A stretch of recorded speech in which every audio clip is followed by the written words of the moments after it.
గౌతమ్ అహల్యకి గోరుముద్దలు తినిపిస్తూ, మీరు నాకు దేవతతో సమానమండి, నా ఫ్రెండ్ని నాకు తిరిగిస్తున్నారు, మీరు చాలా గ్రేట్, నాకు మీరు దేవతతో సమానం అంటూ కళ్ళనీళ్లు తుడుచుకుంటాడు గౌతమ్. ఆలోచనలో పడిపోతుంది అహల్య.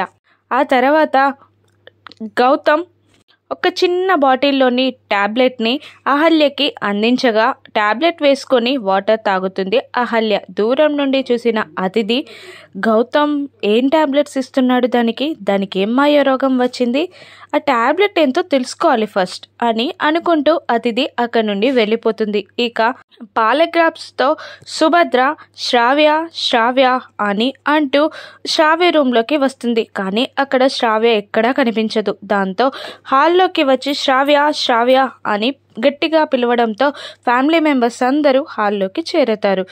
అనామిక, నీ రూమ్లో శ్రావ్య ఉందా అని సుభద్ర అడుగుతుండగా లేదమ్మా అని అంటూ ఉంటుంది.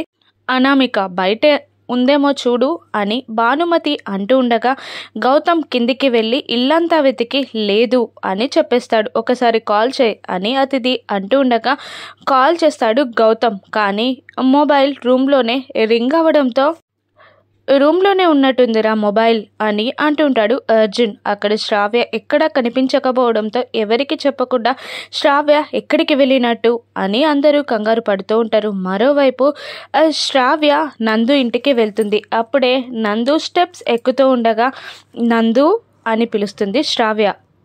ఏయ్, ఎందుకు వచ్చావు ఇక్కడికి అని కోపంగా నిలదీస్తూ ఉంటాడు నందు. అదేంటి నందు అలా మాట్లాడుతున్నావు, నేనేదో పరాయిదాన్నైనట్టు ఎందుకు అలా బిహేవ్ చేస్తున్నావు, నేను నీ భార్యని నందు అని అంటూ ఉంటుంది శ్రావ్య. అవును, కాదని ఎవరన్నారు, నువ్వు నా భార్యవే, ఇది నీ అత్తారిల్లే, కానీ ఇంకా ఇది నీ అత్తారిల్లయ్యే టైం ఇంకా రాలేదు అని నందు కోపంగా అంటుండగా అలా మాట్లాడకు నందు, నాకు చాలా బాధగా ఉంది, నేను అక్కడికి వెళ్ళను, ఇక్కడే ఉంటాను, నీ భార్యగా ఉంటాను, నువ్వేం చేయమన్నా చేస్తాను నందు అని శ్రావ్య బ్రతిమిలాడుతూ ఉండగా నందు కోపంగా, ఏంటి ఎన్నిసార్లు చెప్పాలి, నువ్వు ఇక్కడికి రాకూడదు, ఇక్కడ ఉండకూడదని చెప్తే నీకు సిగ్గులేదా, నువ్వేం చేస్తే నా భార్య అవుతాయో నీకు మీ అన్నకి అట్టిపండు ఒలిచి నోట్లో పెట్టినట్టు చెప్పాను, అయినా నీకు అర్థం కాలేదా, అయినా మతిపోయి టచ్చావా అని చాలా ర్యాష్గా తిడుతూ ఉంటాడు నందు. దాంతో శ్రావ్య కన్నీళ్లు తెచ్చుకుంటూ ఉండగా అప్పుడే అక్కడికి వచ్చిన నందు వాళ్ళ నాన్న రవి,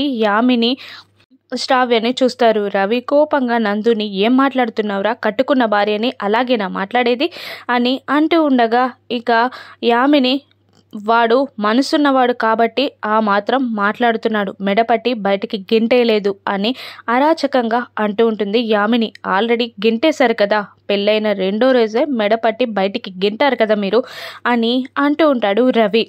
వాళ్ళ కుటుంబం వాళ్ళు చేసిన తప్పుకి మమ్మల్ని ఏం చేయమంటారు అని యామిని అంటూ ఉంటుంది. అత్తయ్య ప్లీజ్ అత్తయ్య, నాకు దీనికి సంబంధం ఉందా, నేనేదైనా తప్పు చేశానా, మా అన్నయ్య పెళ్లి చేసుకుంటే నాది తప్ప, నందుని ప్రేమించడం తప్ప నేను చేసిన తప్పేంటత్తయ్య అని అడుగుతూ ఉంటుంది శ్రావ్య.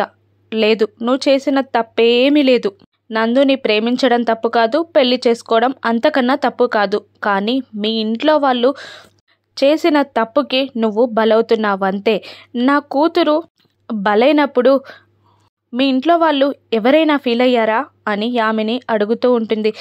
నందు కూడా నా చెల్లి బాధపడ్డప్పుడు మీ ఇంట్లో వాళ్ళు కాస్తంత కనికరం కూడా చూయించలేదు అని నందు కూడా అంటూ ఉంటాడు. వాళ్ళకి నాకు సంబంధం లేదు, నా చేతిలో ఏమీ లేదు అని అంటూ, అత్తయ్య మీరేం చెప్పినా చేస్తానత్తయ్య అంటూ రెండు చేతులెత్తి దండం పెడుతూ, మీరేం చెప్పినా చేస్తాను, మీరు ఎలా చేయమంటే అలా చేస్తానత్తయ్య, నాకు వాళ్ళకు సంబంధం లేదు, ఇక నేను ఆ ఇంటికి వెళ్ళను, ఇక్కడే ఉంటానత్తయ్య, కావాలంటే మీ కాళ్ళు పట్టుకుంటానత్తయ్య అని అంటూ శ్రావ్య యామిని కాళ్ళపై పడినా కూడా 2 అడుగులు దూరం వేస్తుందే కానీ యామిని కనికరించదు.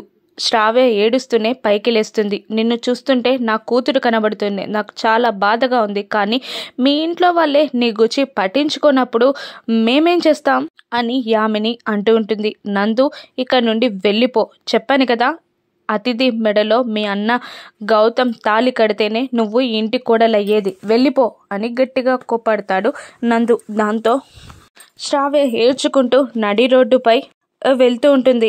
శ్రావ్యకి కుటుంబం అంతా రోడ్డుపై ఎదురుపడతారు. ఏంటమ్మా శ్రావ్య, ఏం చేస్తున్నావు ఈ నడి రోడ్డుపై అని అంటుండగా, ఇంకేం చేయమంటారు, నా కుటుంబం గురించి మీరెవరూ పట్టించుకోవట్లేదు. నేనైనా నా కుటుంబాన్ని సరిదిద్దుకోవడానికి మా అత్త కాళ్ళపై పడ్డానికి వచ్చాను అని శ్రావ్య అనగానే గౌతమ్ అహల్య కళ్ళు మూసుకుంటారు బాధగా. కానీ వాళ్ళు ఏమన్నారో తెలుసా, మీ ఇంట్లో వాళ్ళకే నీపై కనికరం, జాలి, బాధ్యత లేనప్పుడు మేమేం చేయమంటావు అంటున్నారు అని అంటూ ఉంటుంది శ్రావ్య. నువ్వేం చేస్తావు తల్లి, నీ వాళ్ళు నీ బాధ్యత తీసుకోవాల్సిన వాళ్ళే సైలెంట్గా ఉన్నారు. వాళ్ళు నీ కాపురాన్ని సెట్ చేయాలి, నువ్వేం చేస్తావు తల్లి, నీ తింటే అని భానుమతి కోపంగా అంటూ ఉంటుంది. నాకు ఒక్కొక్కసారి చావాలనిపిస్తుంది అని శ్రావ్య అంటూ ఉండగా, చావాల్సిన వాళ్ళే నిర్భయంగా ఉన్నప్పుడు నీకేంటే అని అనామిక ధైర్యం చెప్తూ ఉంటుంది. అప్పుడే అక్కడికి వచ్చిన నందు వాళ్ళ నాన్నగారు రవి అర్జున్ అని పిలుస్తాడు. అందరూ అటువైపు తిరిగి చూడగా రవి అర్జున్ వైపు చూస్తూ ఉంటాడు.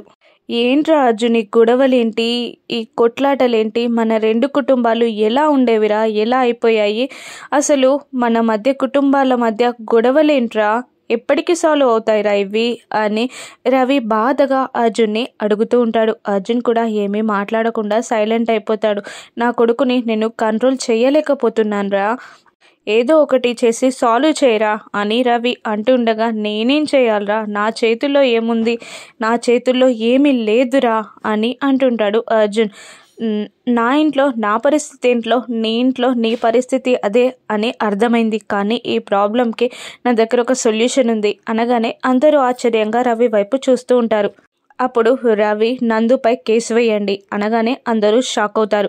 పెళ్లి చేసుకొని కాపురానికి తీసుకెళ్లట్లేదని కేసు వేయండి, అప్పుడు వాడే దిగొచ్చి తీసుకెళ్తారు కాపురానికి అని అంటూ ఉండగా అందరూ ఆశ్చర్యపోతాడు. అర్జున్, నువ్వు వాడి తండ్రివిరా అని అంటూ ఉండగా, మరేం చేయమంటావురా, నేను చెప్పిన మాట వినట్లేదు, అందుకే అలా చెప్పాను అని రవి అంటూ ఉండగా, వద్దురా, నమ్మకాలపై కాపురాలు నిలబడాలే తప్ప ఇలా కేసులపై కాదు, మనకు కావాల్సింది ఓపిక, నమ్మకం, అంతేరా.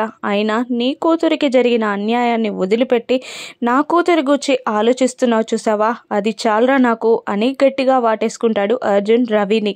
రవి ఏమీ చేయలేక నిస్సహాయంగా ఉండిపోతాడు. మేము వెళ్తాంరా, సాల్వ్ చేయాల్సిన వాళ్ళు సాల్వ్ చేస్తారులేరా అని అర్జున్ అనగానే అందరూ కదులుతారు. ఇక అహల్య గౌతమ్ కూడా బాధగా వెళ్ళిపోతారు. తెల్లవారాక అందరూ ఇంటి ముంగట పూలతో ముగ్గు పెడుతూ ఉంటారు. అప్పుడే బకెట్తో బయటికి వచ్చిన అహల్య, ఈరోజు ఏదైనా పండగ అని అంటుండగా, ఎందుకు అని అడుగుతూ ఉంటుంది అతిథి. కాదు, అందరూ కలిసి ముగ్గులు పెడుతున్నారు కదా, అందుకే అడుగుతున్నా అని అహల్య అంటూ ఉండగా, ఏంటి మేము ఆడవాళ్ళం కాదా, ముగ్గులు పెట్టకూడదా, నీకే అన్ని హక్కులు ఉన్నాయా అని వెటకారంగా అంటూ ఉంటుంది అతిథి అనామిక.